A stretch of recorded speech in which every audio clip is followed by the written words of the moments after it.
Amigas, amigos, muy buenas tardes tengan todos ustedes. Los saluda con el afecto siempre José Manuel Villalpando.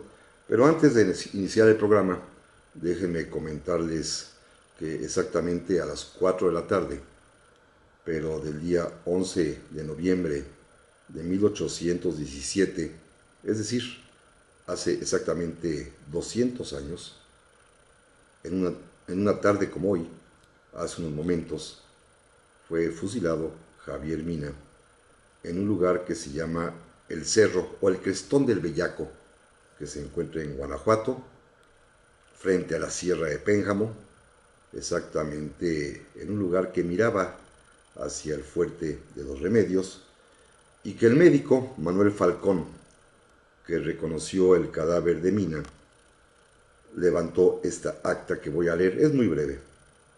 Certifico que el día de hoy, de la fecha, a las 6 de la tarde, se me ha llamado para reconocer el cadáver del traidor Javier Mina, el que llevaba 2 horas de fusilado, en el que reconocido encontré una herida bastante grande en la cabeza, en el hueso occipital, quedando el dicho hueso completamente fracturado, pues las balas causantes de la citada fractura salieron por la boca, padeciendo ambas mandíbulas.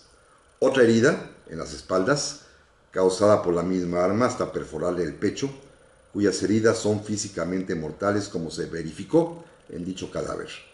Esa es la verdad, la que doy en el Crestón del Bellaco a 11 de noviembre de 1817 y firma el médico Manuel Falcón.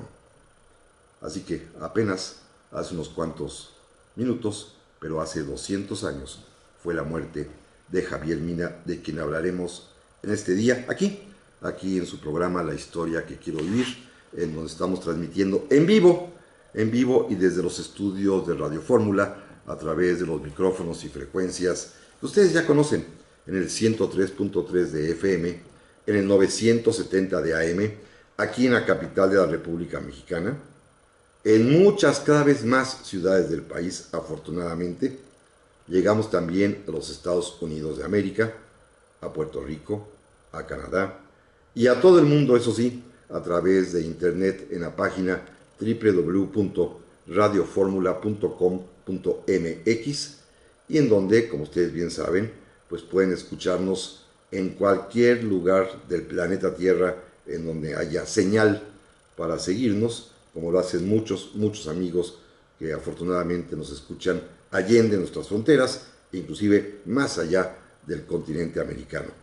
Como siempre lo digo, también les agradezco muchísimo sus mensajes, sus comentarios, sus correos enviados al correo electrónico villalpandohistoriador@gmail.com, al Facebook Villalpando en Historia.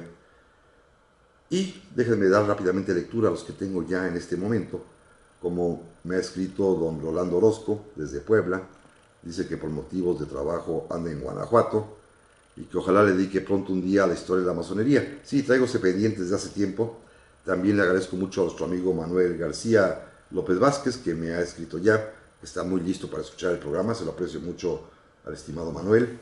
José Naón me dice que por fin ya son las 4 de la tarde, que Mina ha sido para él un personaje enigmático de la guerra de independencia, que es un héroe para los insurgentes, un traidor para los españoles, al grado que fue fusilado por espalda. En efecto, ahorita comentaré ese tema, don José, muchas gracias. Elías Moreno también, desde Moreno Valley, California, dice que está muy activo para escuchar el programa, se lo aprecio enormemente. Don Raúl Tamayo, que también me saluda, me dice que desde Indianápolis, y que estoy ya de regreso al estudio, que qué bueno, que las transmisiones en casa fueron excelentes. Pues sí, pero ya vale más la pena estar aquí en el estudio porque ya puedo moverme, lo cual es importante. También le agradezco como siempre a Chispita Micú, que nos ha escrito hace un momento, a don Hugo Alcántara desde Long Beach, California, muchas gracias. Don Carlos Prado, también, que nos escribe, me dice que a las 4 empezaban las corridas de toros, pues efectivamente. A Irán Jiménez, me está escuchando también, muchísimas gracias. Don Fernando Salinas, desde allá, desde McAllen, Texas, muchísimas gracias. Y saludando a las chicas de Boutique France, Laura y Jenny, así que están saludadas todas.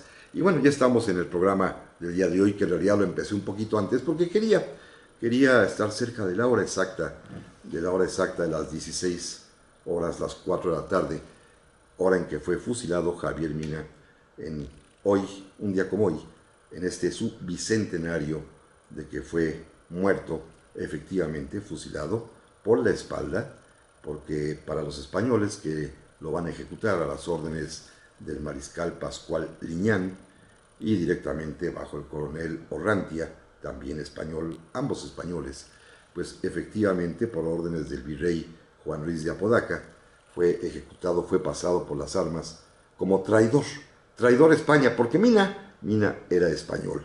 Simplemente déjenme comenzar por el final, diciendo que en efecto, pues la orden de fusilamiento la emitió directamente el virrey, quien verdaderamente tenía una aversión muy especial y muy intensa por Mina, porque efectivamente fue un virrey, un buen virrey, hay que decirlo, que se mostró bastante generoso con la vida de los novohispanos, de los mexicanos de aquel tiempo.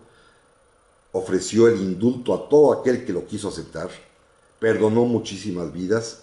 En los 4 o 5 años que gobernó, en realidad la mortandad bajó enormidades con respecto a los primeros 5 años de la guerra de independencia, porque este virrey utilizó un método de pacificación muy pero muy convincente, pero a quien no pudo soportar, con quien no pudo en realidad ser capaz de tener misericordia fue por Mina, porque Javier Mina, Martín Javier Mina, que así se llama su nombre exacto, pues era español de nacimiento, de la provincia de Navarra, de un lugar llamado Otano, allá en aquella región española, y Apodaca verdaderamente estaba enfurecido e indignado de que un español auténtico, que además se había peleado contra Francia, que había servido a su rey, de pronto se había convertido en una especie de liberal insurgente para Apodaca, en un guerrillero para los españoles y para los mexicanos que peleaban entonces, y pues no le va a perdonar la vida. Inclusive va a lanzar una orden anterior a la que he comentado ya, de fusilarlo por la espalda como traidor, en la que ofrecía 500 pesos de aquel tiempo, que es un dineral, muchísimo dinero, 500 pesos a quien entregara vivo o muerto a Martín Javier Mina, y efectivamente el soldado que lo capturó fue quien cobró esta recompensa. Hay que decir, pues, simplemente para tener esta parte completa, que Mina fue capturado en realidad, fíjense, desde el día 27 de octubre de 1817, en el famoso rancho o hacienda del El Venadito, en el estado de Guanajuato, que ustedes recuerdan, amigos, porque nos enseñaron en la primaria. Allí fue sorprendido en un amanecer, estando él totalmente dormido, inclusive se había quitado el uniforme, estaba sin ropa, acostado en una cama, y cerca de él, en otra habitación, se hallaba su compañero insurgente mexicano, jalisciense, Pedro Moreno, quien también pues fue víctima de la misma sorpresa de los realistas. Ambos se incorporaron, sus hombres que estaban afuera diseminados en el patio y en las trojes de esta hacienda del Venadito, poco o nada pudieron hacer para impedir la sorpresa realista y para pues evitar la captura de los principales caudillos, que en este momento Pedro Moreno y Mina pues apenas alcanzaron a levantarse, ponerse algo de ropa, intentaron salir. Pedro Moreno opuso resistencia y fue acribillado, bayoneteado, su cuerpo penetrado por los marrazos de los soldados españoles y finalmente su cabeza decapitada, puesta en una lanza y paseada a partir de ahí durante mucho tiempo por los realistas.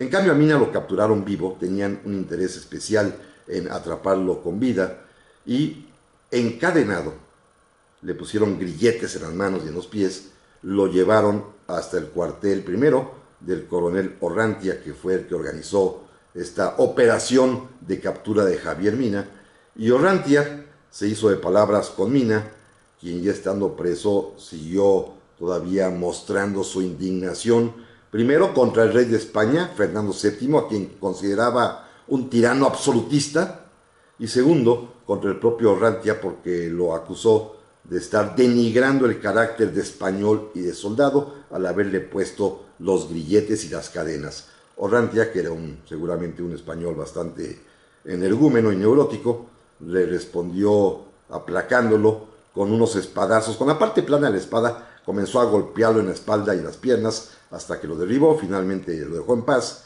y lo llevaron primero a caballo por un tramo hasta la ciudad de Irapuato, en donde lo bajaron, lo desmontaron, ahí lo comenzaron a pasear por las calles, arrastrado como si fuera un animal. Al pobre de Mina lo llevaban literalmente exhibiéndolo como una fiera para después trasladarlo hasta un lugar llamado San Gregorio, que está exactamente en la parte de abajo en el valle, muy cerca de Corralejo, ahí por donde nació el padre Hidalgo, con vista a las estribaciones de la sierra de Pénjamo, en donde en su cúspide se encontraba el fuerte de Los Remedios, en donde resistían los insurgentes, y allí, en una pequeña elevación cercana, había dispuesto el mariscal Liñán, que estaba al mando, el tratar de, pues, fusilarlo. Pero volvemos, amigos y amigas, en un momento más.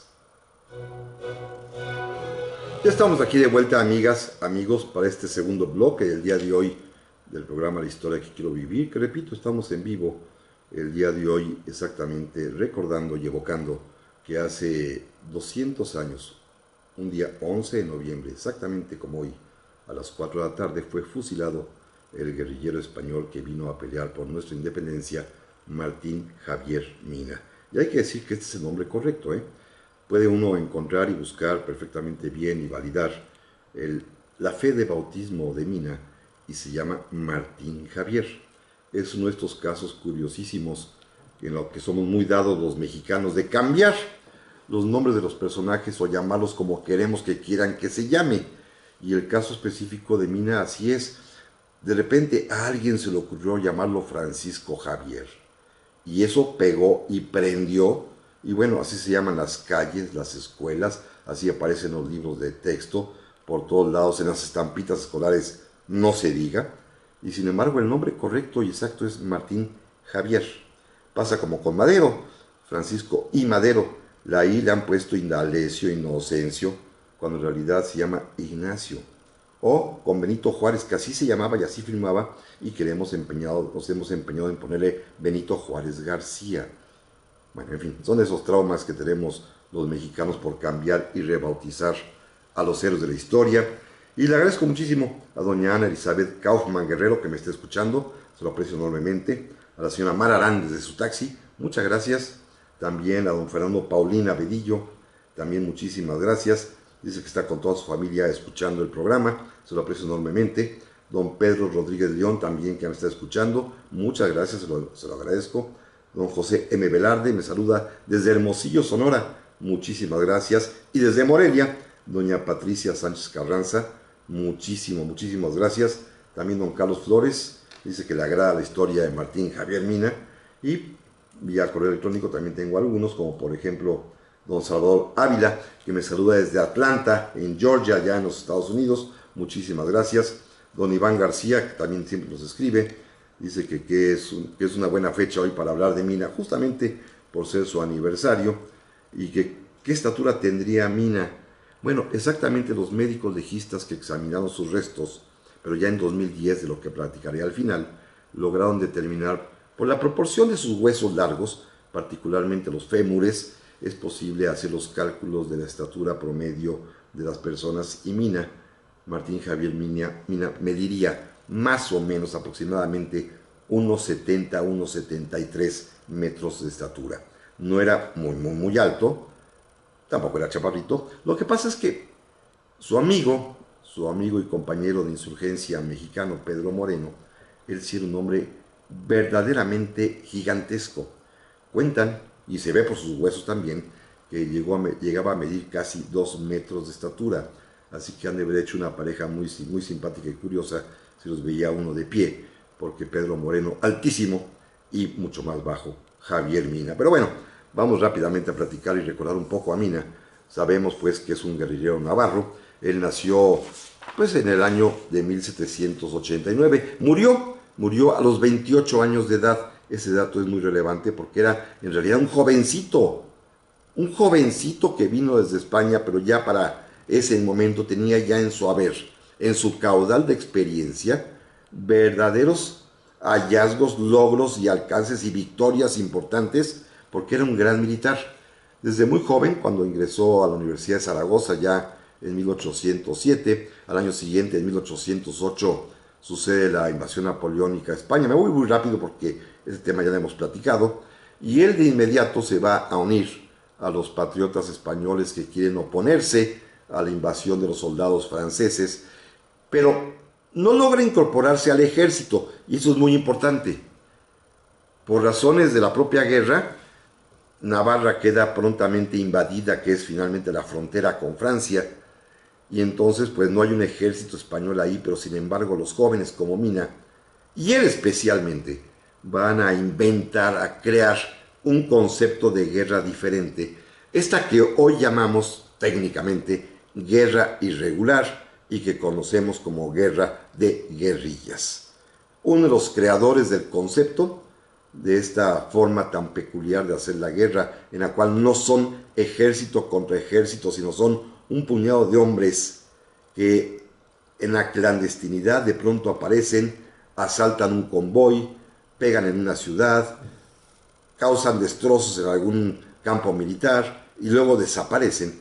Este tipo de combates, particularmente a las tropas en movimiento, sorprendiéndolas y emboscándolas, pues fueron creadas por jóvenes como Javier Mina, quienes se unieron en torno a él en una unidad militar que él llamó Corso Terrestre de Navarra, que después sería convertido en el primer voluntario de regimientos de Navarra, al mando de las propias órdenes de Javier Mina, quien para entonces pues era un muchacho de 20 años de edad que estaba en plena juventud, apenas salía de la adolescencia, y sin embargo ya estaba en combate contra los franceses, a grado tal que, preocupados los invasores napoleónicos, decidieron capturarlo, enviaron a un gran ejército para rodear y copar toda la sierra de Navarra, hasta que finalmente dieron con él, lo tomaron preso y lo llevaron a Francia. Fíjense que Napoleón Bonaparte había dado orden de fusilar a los guerrilleros porque los consideraba como seres deleznables que no tenían las agallas para combatir de frente como los soldados profesionales a sus propias tropas,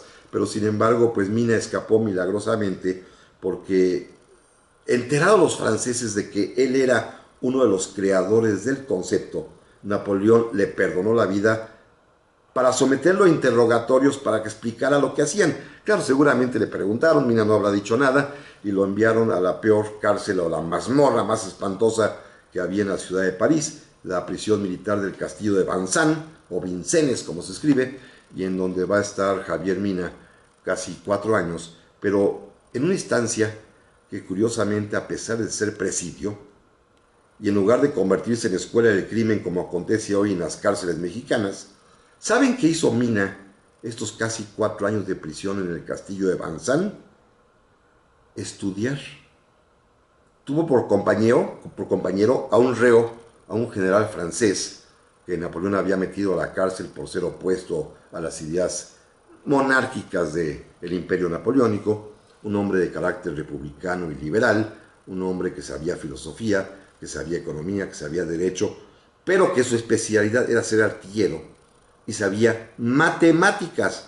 Bueno, al joven Mina lo puso a estudiar el general Laurie, que es su tutor, su mentor en la prisión, lo puso a estudiar matemáticas, imagínense, y al mismo tiempo que hacían ecuaciones y diferenciales y integrales, pues también le daba sus pasaditas de una vez de teoría política, de teoría liberal, de economía, y sobre todo le imbuyó el espíritu del liberalismo. Cuando finalmente cae Napoleón en 1814, con la batalla de Leipzig, la famosa batalla de las Naciones, antes de la de Waterloo. Ustedes recuerdan que Waterloo es cuando ya regresa de su primer exilio. Pero en la batalla de las Naciones pues se abren las cárceles francesas, los prisioneros de guerra como Mina son devueltos a España, y Mina llega a su país natal muy emocionado e ilusionado porque Fernando VII, el nuevo rey que ya ha regresado, jura la Constitución de Cádiz, que es liberal, pero de pronto el rey, que en el fondo es como un Borbón cualquiera, con respeto al Borbón actual por supuesto, son tiranos y son bastante ligeritos y muy superficiales, el rey decidió mejor desconocer la Constitución y va a provocar que haya una oposición entre los grupos liberales, entre los cuales va a estar el propio Martín Javier Mina, que va a ser derrotado, capturado, exiliado, y por esto, para irme muy rápido, pues va a dar primero a Francia y después irá a refugiarse a la capital de Inglaterra, a la ciudad de Londres. Y aquí comienza esta segunda parte de su vida. Una vida muy muy intensa, porque llega a Londres cuando apenas tiene el muchacho pues 27, 28, 26, 27 años. Y en este momento su llegada, precedida de la fama que tiene ya como guerrillero, porque es un hombre conocido, es un hombre cuyo nombre suena y resuena entre todas las capitales europeas, porque había sido de alguna manera el creador de una forma distinta de hacer la guerra a los soldados de Napoleón. Aquí pronto es invitado a reunirse en tertulias que en la capital inglesa, en Londres, se reunían para conspirar abiertamente.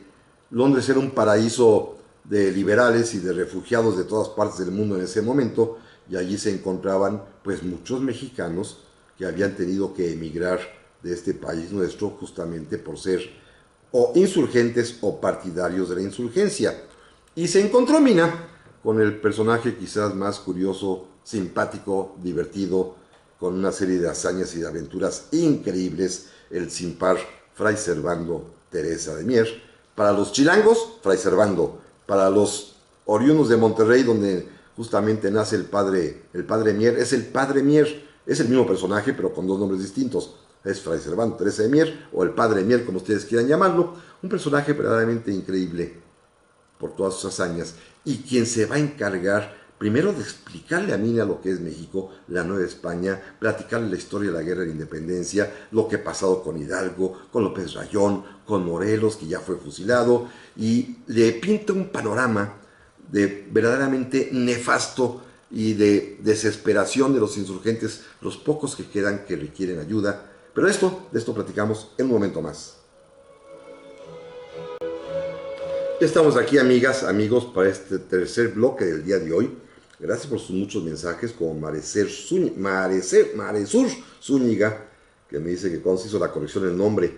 Bueno, en realidad siempre se llamó Martín Javier, lo que pasa es que aquí alguien lo cambió en algún momento del siglo XIX, y me dice que cuando se emitieron las medallas conmemorativas, monedas conmemorativas de 5 pesos con los héroes insurgentes, la de Mina dice Francisco Javier Mina. Sí, y le juro a usted que en su momento yo envié al Banco de México una copia fotográfica de la fe de bautismo para que vieran que se llamaba Martín Javier Mina, y no me hicieron caso, porque la justificación es que todo el mundo lo conoce por Francisco Javier, así que se lo cambiamos, así de sencillo se lo cambiamos. Pero bueno, en fin, ahora también le quiero agradecer infinitamente a varias personas que me han escrito en este momentito, como por ejemplo, rápidamente aquí, antes que se me pierdan, ya llegó también el saludo de Héctor Patiño, desde Buena Park, en California, muchas gracias. David Barquín también, muchas gracias. Don Agustín Montoya también me estaba saludando, muchísimas gracias, que me escucha desde Los Ángeles, California, muchas gracias. Y por último, a José L. Chino Cap, desde Cancún, muchas gracias. Don Ramiro Padilla Trujillo, desde Ciudad Obregón, se lo aprecio enormemente. Rafita Barrios, que siempre nos escribe, nuestro amigo, dice que está fantástica la relación, la historia entre el padre Mier y Mina. Y también José Antonio Martínez Bello dice que es gran programa. ¿Masón escocés? Mina, probablemente sí era masón, no necesariamente escocés porque no se conocía ese apelativo, pero la masonería efectivamente entre las tropas españolas, las que combaten allá en España y se contagian y se contaminan de la masonería francesa, y seguramente Lahorie, el maestro de liberalismo y de matemáticas de Mina, seguramente fue masón, así que esto es totalmente lógico y evidente. Pero bueno, Fray Servando pues lo va a convencer de que México requiere ayuda, y Javier Mina se va a convencer solito en realidad, porque se da cuenta de que si su verdadera vocación, su verdadero interés es pelear contra el absolutismo tiránico del monarca de Fernando VII, y en España no puede hacerlo, piensa que lo puede hacer desde un territorio que está sujeto a la dominación española, como lo es México, del que tan bonito le ha platicado Fray Servando, porque Fray Servando tenía una forma de hablar, cuentan los que lo conocieron, pero además se pueden leer sus sermones, debe haber sido una delicia escuchar la plática, los discursos, los mensajes, los sermones de Fray Servando Teresa de Mier, que era un auténtico príncipe de la palabra, o un elocuente lorito de la palabra, porque pues tenía tablas y tenía conocimientos y sabía además utilizar el lenguaje castellano y tenía muchísima imaginación. Tenemos que dedicar un programa al propio Fray Servando, lo haremos pronto, espero, porque tengo ya cola de temas que tratar, pero pues no bastan las intenciones para poder venir a México, se requiere dinero y mucho dinero.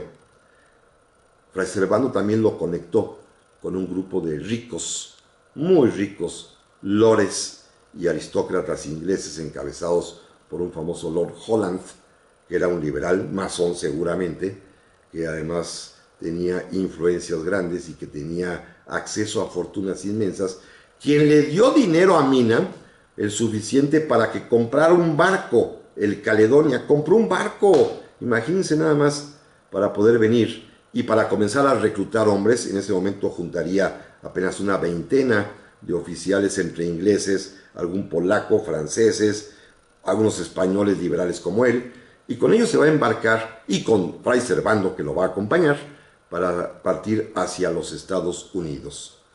Va a llegar a este nuevo continente, al territorio norteamericano, va particularmente a estar en la ciudad de Baltimore, ahí va a ser su centro de operación, va a conocer allí, por ejemplo, al general Winfield Scott, aquel que años después nos va a arrebatar la mitad del territorio. Bueno, Mina lo conoce, se hace muy amigo de él le da recomendaciones porque ya para entonces es general del ejército norteamericano, y pues gracias a este general Scott, Mina va a poder reclutar casi 300 soldados de origen estadounidense. Vino, fíjense bien, con oficiales, unos cuantos españoles, franceses, polacos, ingleses, pero el resto de sus oficiales y la tropa es norteamericana. Este elemento es bien importante destacar. Mina es español y viene a luchar contra su rey en México, pero trae soldados norteamericanos. Este detalle es bien importante porque para los españoles, si Mina es un traidor, estos hombres, los soldados norteamericanos que trae Mina, son piratas filibusteros.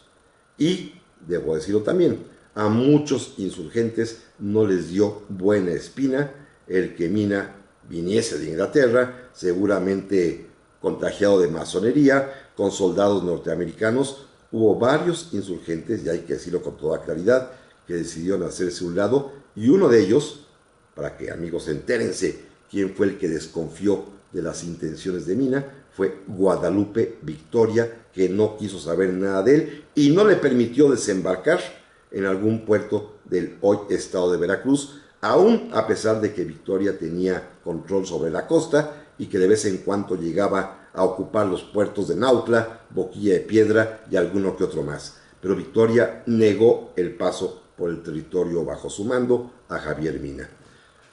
Va a viajar a partir de Baltimore, va a ir hasta la isla La Española, en ese momento ya una isla partida en dos, la parte española, auténticamente con capital en Santo Domingo, pero aparte hay una sección francesa, lo que hoy conocemos como Haití, con capital en Puerto Príncipe, en donde el presidente Petión, que es la primera nación independiente de esta América, lo va a recibir con mucho afecto y le va a dar ayuda. Ahí va a conocer y a platicar con Simón Bolívar, quien le va a dar consejos porque no le puede dar otra cosa, y después se embarca hacia Nueva Orleans.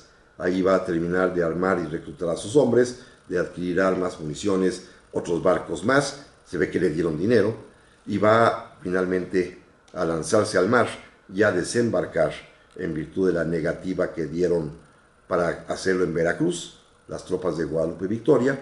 Va a desembarcar en Tamaulipas, frente a un lugar que se llama Soto la Marina. Para ir muy rápido, como todos sabemos, pues Mina va a adentrarse en territorio mexicano y particularmente en la zona de San Luis Potosí. Allí, con estos hombres, que son unos aventureros, seguramente muy valientes, todos antiguos soldados norteamericanos, pues se va a enfrentar a los realistas en 4 o 5 batallas consecutivas. Fíjense, en Valle del Maíz, hoy Ciudad Maíz, el 3 de junio, en la Hacienda del Jaral, el 7 de junio, en la Hacienda de Peotillo, su máxima su mayor batalla en México el 15 de junio, en la Hacienda Real de Pinos el 18 de junio, y el 24 de junio llega y rescata el Fuerte del Sombrero, y es el día que conoce a Pedro Moreno. Todo ello en un mes, en junio de 1817. Esto pues va a ocasionar que los insurgentes, particularmente Pedro Moreno, lo reciba con muchísimo entusiasmo, con un gran cariño, con un gran afecto, tanto que se va a convertir en su más cercano colaborador, en su íntimo amigo. Van a ser pues copartícipes de varios ataques a partir de entonces, ya todos fallidos, pero sin embargo creo que fincarán una amistad muy sólida que, déjenme decirlo, que oiga medio extraño, hasta la fecha sigue, porque están sepultados en la misma cripta, en el Ángel de la Independencia. Pero no todos los insurgentes, insisto, lo recibieron bien, ¿eh? Victoria fue el primer caso, pero hubo otro más.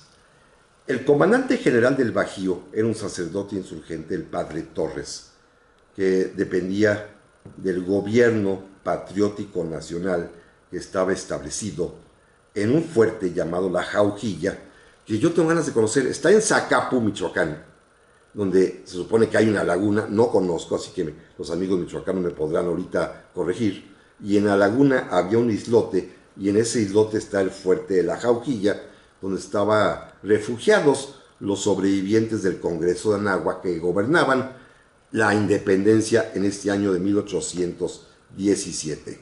Sin embargo, los mismos hombres de La Jaujilla y el padre Torres vieron con mucho recelo a Mina. Le pidieron inclusive que dejara a sus hombres, a los de origen norteamericano, en el fuerte de Dos Remedios, que él tomara el mando de soldados mexicanos, y hubo una incomprensión muy curiosa. Mina no sabía mandar a los soldados mexicanos, no pudo mandarlos, inclusive se quejó de ellos, de que eran indisciplinados, de que eran bastante revoltosos, que eran cobardes. Intentó atacar Guanajuato, y ante el fracaso, porque sus soldados no le respondieron como él quería, mejor los dispersó y los dio de baja a todos. Algo muy curioso, ¿eh? Por cierto, una anécdota importante que vale la pena destacar: los norteamericanos, soldados de Mina, como el propio Mina, se dieron cuenta del valor que tenía como identificación, como el símbolo de unidad de los insurgentes, el portar todos una estampita en los sombreros de la Virgen de Guadalupe. Y es curioso, estos soldados norteamericanos no son católicos, son todos, la gran mayoría, evangélicos o protestantes o luteranos o episcopales, pero todos traían en el sombrerito la Virgen de Guadalupe para poderse entender y acercar a los insurgentes. Claro, había una dificultad enorme de idioma, los mexicanos no hablaban inglés, los norteamericanos no hablaban español, y esto pues va a ocasionar una serie de trastornos, junto con la incomprensión, repito, de los viejos insurgentes mexicanos, que veían en Mina pues un personaje muy extraño. No sabían qué quería. Mina lanzó una proclama, por supuesto, cuando llegó, para explicar su conducta, diciéndoles a todos que venía a pelear por México. Por esto hablamos en un momento más. Ya estamos aquí, amigas, amigos, para este último bloque del día de hoy, que se me ha ido rapidísimo en esta ocasión, en la que estamos conmemorando, evocando, recordando a la figura del insurgente Martín Javier Mina, justamente porque un día como hoy, pero hace exactamente 200 años, fue fusilado en el Cerro del Bellaco, allí cerca de Corralejo, en el estado de Guanajuato. Gracias, tengo muchos mensajes, rápidamente voy a dar vista a ellos para no parecer grosero. Don Javier Arellano, que me saluda desde Nueva Orleans, que está escuchando el programa con su esposa Zaira. Muchas gracias, dice que es tarde de sábado, muy bonita, disfrutando del programa. Muchísimas gracias. Don José Manuel Mier y Concha Hidalgo dice que está interesante, que me desea que continúe mi recuperación y que sean 2 horas de programa. Yo también quisiera lo mismo, don José Manuel, mi tocayo. Don José Nahum, que me dice que cree que lo correcto es decir Padre Mier, porque nombrarlo de Fray Servando es como si llamáramos a Porfirio Díaz Coronel cuando llegó a ser general. No, don José. El Padre Mier, Fray Servando, que es la misma persona y los dos títulos son correctos, recibió la orden del presbiterado por ser un lego y después fraile dominico. Fue fraile dominico muchos años, pero fue despachado y corrido de la congregación dominicana, y entonces se convirtió en un sacerdote, como se llaman, ordinarios, que depende simple y sencillamente del obispo.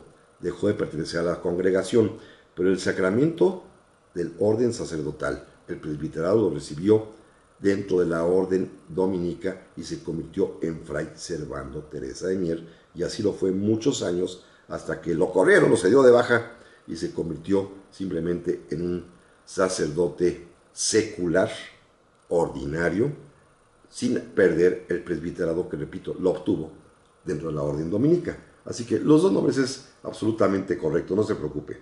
También le quiero agradecer infinitamente, tengo varios otros mensajes, simplemente los quiero leer. José Antonio Martínez Bello, muchas gracias. Don Víctor Torres Nuevo, nuestro amigo de Páramo, California, que me dice que él nació allá, vivió en Zaguayo, Michoacán, que la calle lleva el nombre de Francisco Javier Mina y que hasta hoy se está enterando que se llamaba Martín Javier. Pues así pasa, muy bien. Laura Lozano dice que el tema de hoy no tenía idea de Mina, no sé si dice sí, que el programa está muy bueno, que no tenía idea de Mina. Pues es un tema muy bonito, y aparte pues en la zona guanajuatense donde él actúa, pues está cerca relativamente de León. Pero bueno, vamos hacia el final del programa. Simplemente hay que decir, repito, que Mina va a enfrentar una serie de vicisitudes verdaderamente complicadas aquí en México, desde la incomprensión insurgente, el recelo que tenían los insurgentes y por supuesto el odio realista, porque los realistas no lo pueden ver ni en pintura, porque es un español para ellos traidor. De aquí se explica la orden tremenda que lanzaría el virrey Juan Luis de Apodaca, que comenté en el primer bloque, de ofrecer 500 pesos de recompensa por su captura vivo o muerto, y también se explica la inmediata orden cuando el mariscal Lineal le informó que ya había sido hecho prisionero Martín Javier Mina. El virrey replicó inmediatamente fusilarlo por la espalda como traidor. Así que no había remedio, y pues esta sentencia se va a ejecutar, decía yo hace un momento, a las 4 de la tarde exactamente, del día 11 de noviembre de 1817, en un lugar que se llama el Cerro del Bellaco, y eso me permite platicar un par de cosas adicionales. Fíjense, amigos, este sitio es un sitio bastante fácil de llegar, pero con una compleja y una complicadísima manera para poder hacerlo, porque estaba hace unos años que tuve la oportunidad de visitarlo, en la tierra de nadie, o más bien en la tierra bajo control de las mafias de a de veras. Está exactamente entre Corralejo, allí donde nació el padre Hidalgo, y un pueblito que se llama Cuerámaro, también en Guanajuato.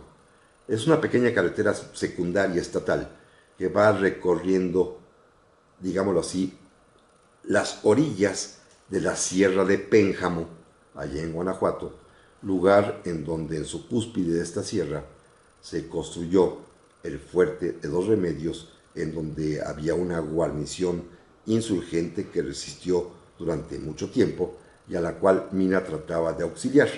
Ahí en ese fuerte estaban sus compañeros norteamericanos cuando la Junta de la Jauquilla le ordenó que los dejara allí y él tomara el mando de soldados mexicanos, de lo cual pues Mina tuvo que obedecer, y sin embargo se mostró muy inconforme con el desempeño militar de los insurgentes, que seguramente desconfiaban de él por ser español. Es decir, también había una especie de conflicto y de hostilidad entre los propios mexicanos, salvo Pedro Moreno, que sí le tuvo estimación y cariño.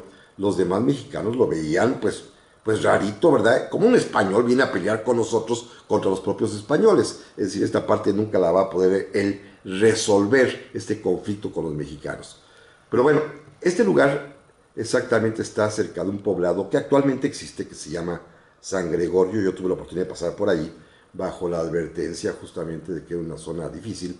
Para poder llegar al crestón o cerro del Bellaco me acompañó una patrulla de la policía estatal con policías, porque de otra manera era mucho el riesgo, y hasta donde pudimos llegar, no crean que más allá, porque me advirtieron que ellos no se atrevían a salir del camino, de la carretera, y me recomendaban que yo no lo hiciera, así que no lo hice. En el Facebook de este día, ya sea en el Facebook Villalpando la Historia, que ustedes amablemente conocen, ahí van a encontrar un texto mío donde relata esta pequeña aventura cuando fui a buscar el lugar exacto de la muerte de Martín Javier Mina. Y ahí estoy colocando también, primero, la fotografía del lugar. Bueno, salgo yo, por supuesto, se ve al fondo una pequeña lápida blanca en donde es el sitio. Ahí le puse una flecha para señalarlo. También se ve la Sierra de Pénjamo y en su cúspide donde estaba el Fuerte de los Remedios. También coloqué un par de fotografías que seguramente les van a interesar. Los restos óseos de Javier Martín Mina, que en el año 2010 tuve la oportunidad de colaborar en su exhumación, en su estudio, en su identificación. Y debo decirles que en el caso de Mina fue quizás, el que más fácilmente fue posible determinar quién eran y a quién pertenecían esos restos, que estaban además revueltos con muchos otros. Aquello era un auténtico desorden, y cuando los exhumamos, los expertos antropólogos físicos y peritos legistas del Instituto Nacional de Antropología e Historia hicieron un trabajo magnífico acomodando y ordenando los 14 restos humanos que ahí se encuentran, dándole a cada uno pues su cráneo, sus costillas, sus vértebras, sus fémures, sus cúbitos, sus radios, sus tibias, sus perones, lo que era posible armar. Y así se pudo armar el esqueleto de Martín Javier Mina, que fue, repito, fácilmente identificable porque da la particularidad que yo no sabía, pero los expertos y los médicos sí lo saben, que las costuras que todos tenemos intercraneales en la cabeza, en el hueso del cráneo, los huesos de la cabeza, estas costuras se van cerrando con el tiempo. Y puede decirse que se cierran a partir de los 30 años de edad. Se cierran por completo. Mientras es uno niño, joven o simplemente un adolescente, hasta los 25 o 30 años, todavía las costuras intercraneales o intercordiales, también se les llama, están abiertas. Esto permitió que los médicos legistas, y lo pueden ustedes ver en las fotografías que he puesto en el Facebook, identificaran que por efecto de la apertura que muestran las costuras, se trata de un individuo de entre 25 y 30 años de edad.